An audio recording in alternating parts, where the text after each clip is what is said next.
di na ako umamin. Di na ako maabutan ng magulang ko.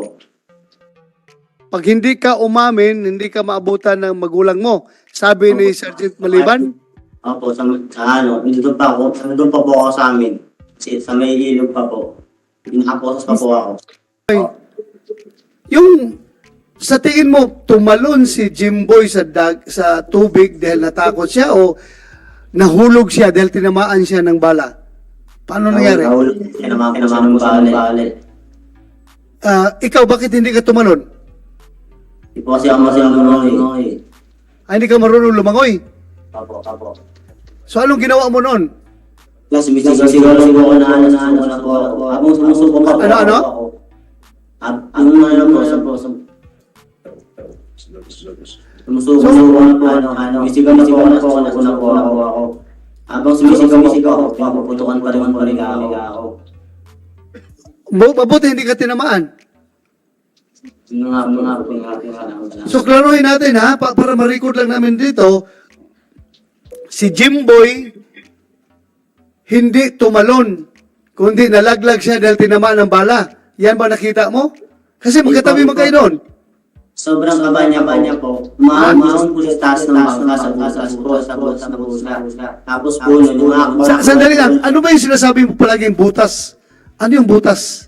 Tapos po ng bangka, naipon yung mga tubig sa ano, galing po sa ulan. Butas ng bangka, yung katawan. Apo. Sunny Boy, yung parang hold ng bangka, yung butas sa gitna. Apo. Yun yun. Kasi po yung limasan na para wala tubig. Yun yung nililinis nyo ng tubig. Apo. Sige, Senator Risa. Yeah, go ahead. Yes, Mr. Chair. So, yung video po na ipapakita natin, dito po natin makikita o maririnig yung putukan. At mas ma-estimate natin ilan talaga. Kasi yung description sa pinaulanan ng bala. So, ito po, Mr. Chair, ang video niyan.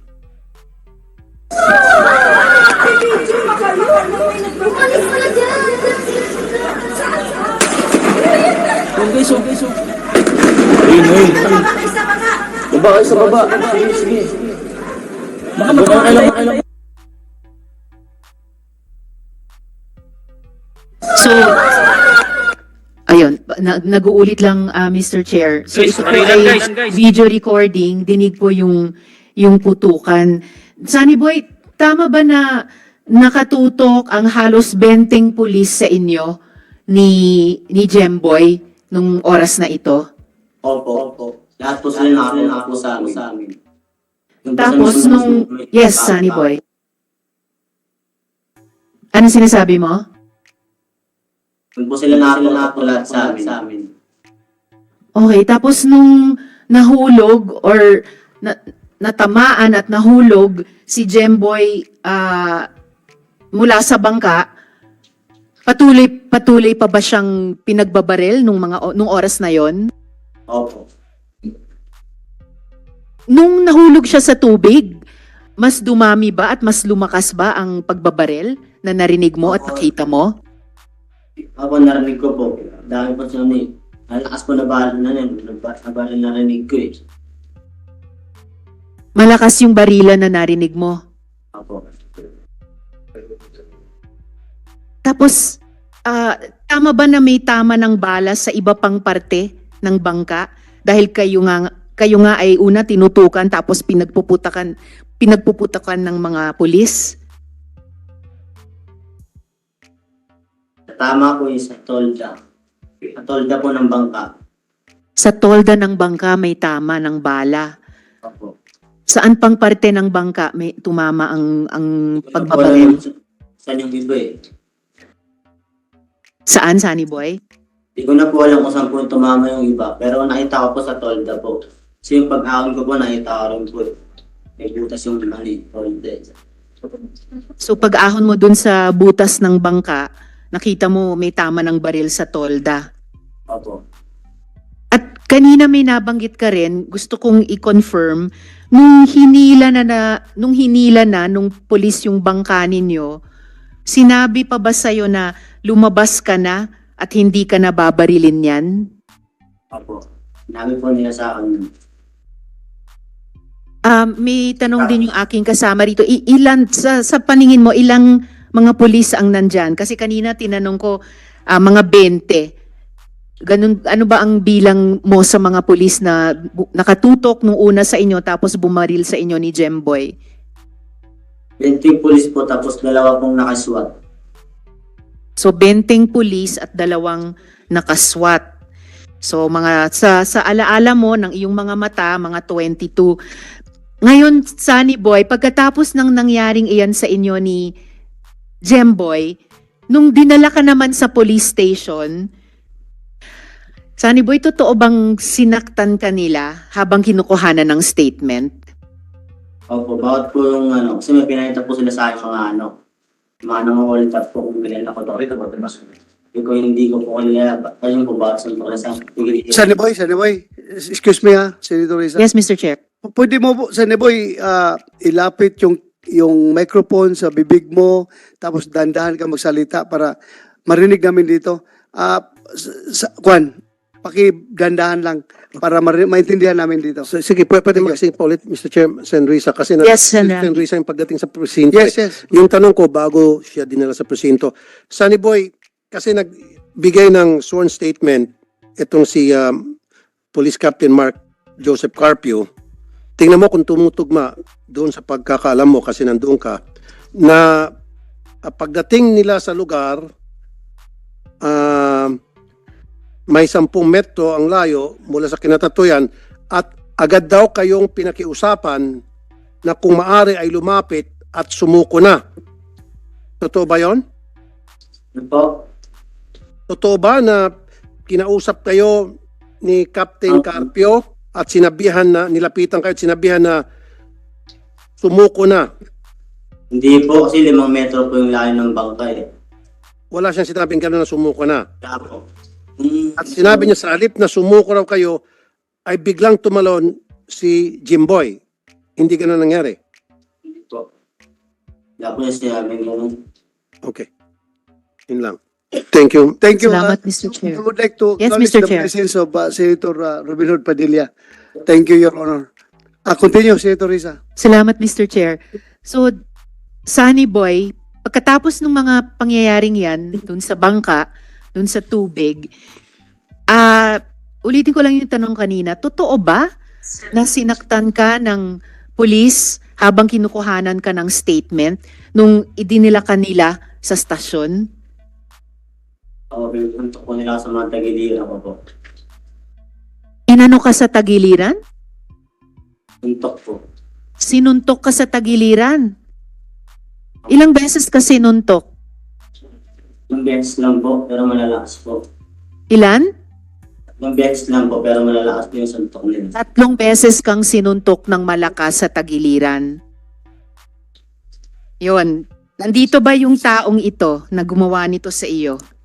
Sunny Boy. Maalala mo ang mukha, Sunny Boy, ng pulis na sumuntok sa'yo? Hindi ko po makita, ma'am. Wala po dyan. Anong suot niya? Anong uniform niya? Kasi normal yan, pag sinuntok ka, tinitingnan mo kung sino yung sumuntok. Anong suot niya? Anong bihis niya nung panahon na yun? Civilian po siya nun eh. Nakasibilyan. Po. Nakapantalon, nalungpas o naka-short pants, naka-t-shirt, naka-sleeveless, anong kulay? Amaw po siya na maliit. Aong?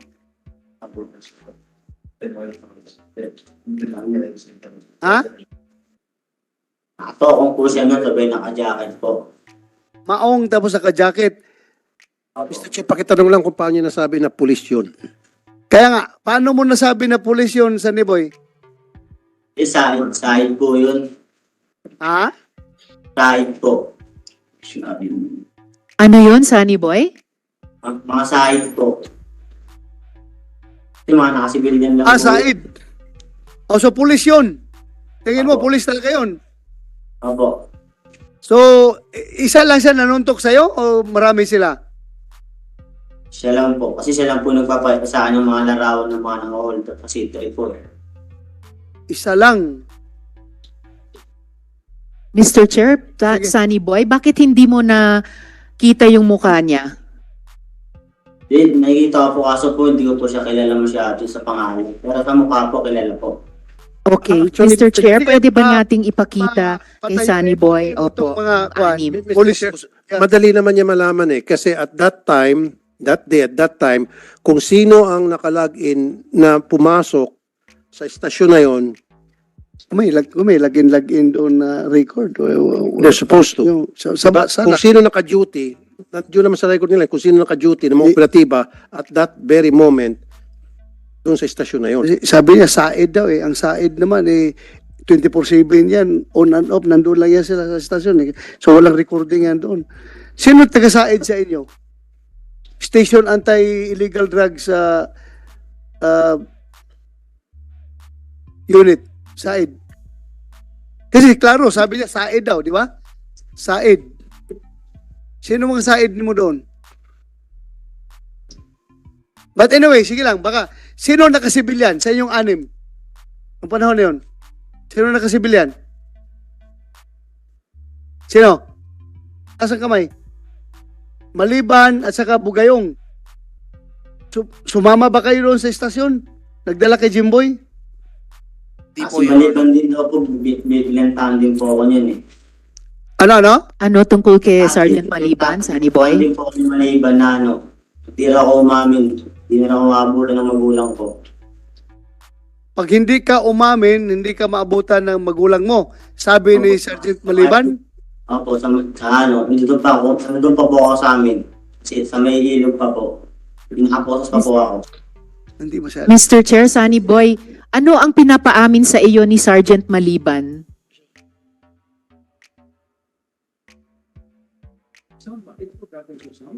Yun lang. Sunny Boy? Yes, ma'am. Sunny Boy, andyan ka ba? Yes, ma'am. So tinatanong po namin, ano ang pinapaamin sa iyo ni Sergeant Maliban nung nasa stasyon kayo? Yun nga po yung mga hold up po sa city kung may kilala daw po ba ako. Tinatanong ka tungkol sa mga nangho-hold up? Opo.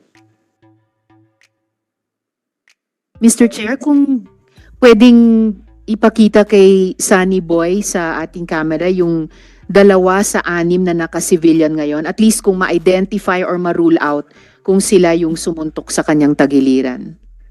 Hindi, mas maganda siguro silang lahat na nandun. Sino Sige po, Mr. nakasibilyan? Chair. Team leader, sino mga nakasibilyan during the time? Aside sa 2 intel operative, si Maliban at si Bugayong. Sino nakasibilyan? Sir, yung mga iba pa pong intel, Sino? si Police Staff Sergeant Sausa, Tayo. Sige, lapit ka dito. Sino pa? Police Corporal Kilan, Ilan? Forward. si Police Staff Sergeant Villanueva, Villanueva. Kung nakasibilyan ka. Ito. Sino pa? si Police Staff Sergeant Laico,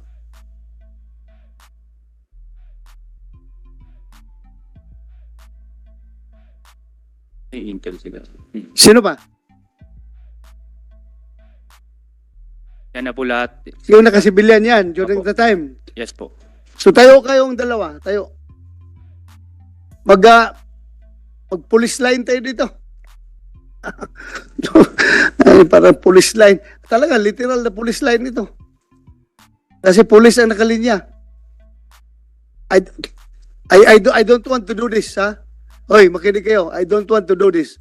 Pero in the interest of truth and justice, para rin kayo hindi mabigyan ng masamang pag-iisip ng taong bayan, pakita natin yung mukha nyo kay Jimboy. The same is true kung andito si kung andito si Sunny Boy, magkaharap-harapan mo din kayo magkikita. So, ipakita lang natin yung mukha ninyo. But before that, baka meron sa inyong gustong umamin na may nagsuntok ng Jimboy. Ay, Sunny Boy. Meron? Wala. So, wala. Okay. Kamera. Ikuha mo nga yung mukha nila para makuha ni Jimboy, ni Sunny Boy. kung sino yung nanuntok sa kanya? Hindi, Mr. Chair, isang huling katanungan lang. Mr. Chair, if I may. Go ahead, Senator. Doon sa tanong ni Joseph. Senator Bato, uling katanungan sino sa inyo ang nanuntok doon sa tagiliran ni ano? Bago kayo i-identify ni Sunny Boy. Dahil pag kayo na-identify ni Sunny Boy at nagsinungaling kayo, pakukulong namin kayo. Sige na, one last chance. Sige, para hindi na kayo makontem. Wala.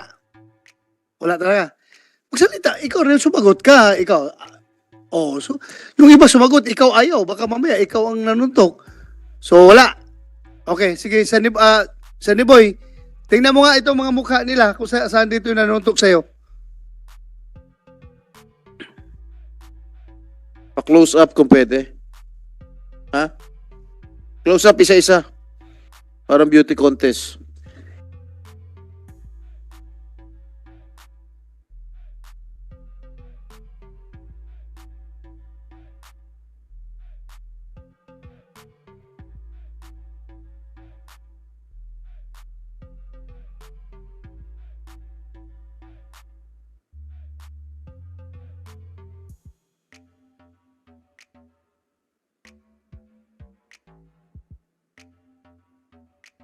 Mr. Chair, Yes, go ahead. Sunny Boy, nakita mo ba itong 6 na tao?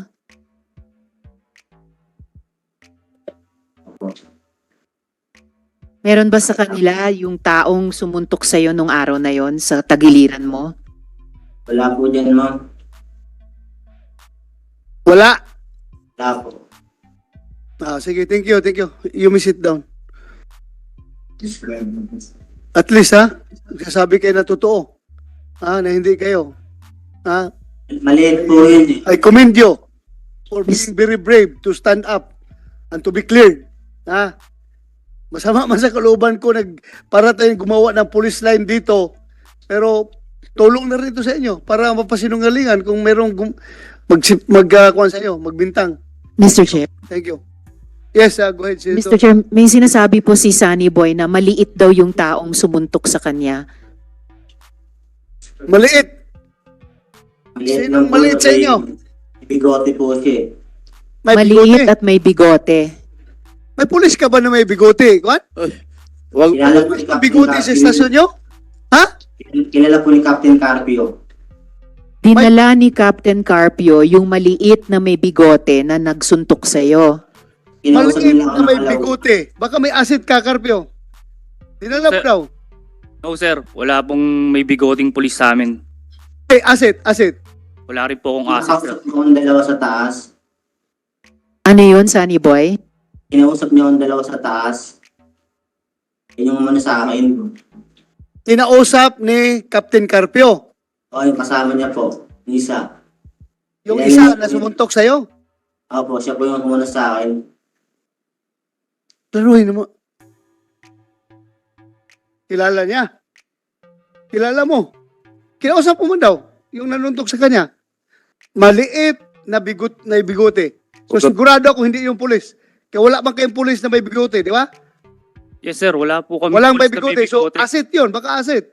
Baka may asset ka doon na kinausap mo. Wala rin po akong asset sir. Mr. Chair, Sunny Boy, bukod sa maliit yung tao, may bigote, meron pa ba siyang ibang pagmumuka or sa pangangatawan na naalala mo, yung taong sumuntok sa'yo? Ayun lang po, medyo maliit, tapos may bigote po eh. Medyo maliit at may bigote. Yun lang yung naalala mo sa kanya.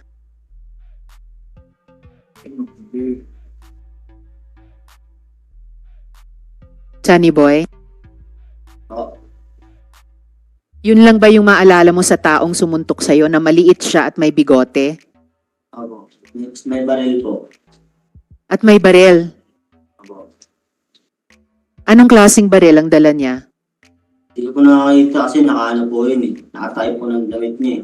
Tsaka po naka-jacket siya nun. So yung naalala lang, Mr. Chair, ay maliit, may bigote at may baril na nakatak-in sa jacket.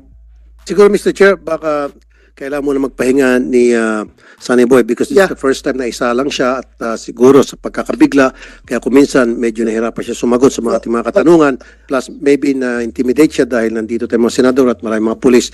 Pagpahinga muna natin siguro siya for a Yeah. few minutes.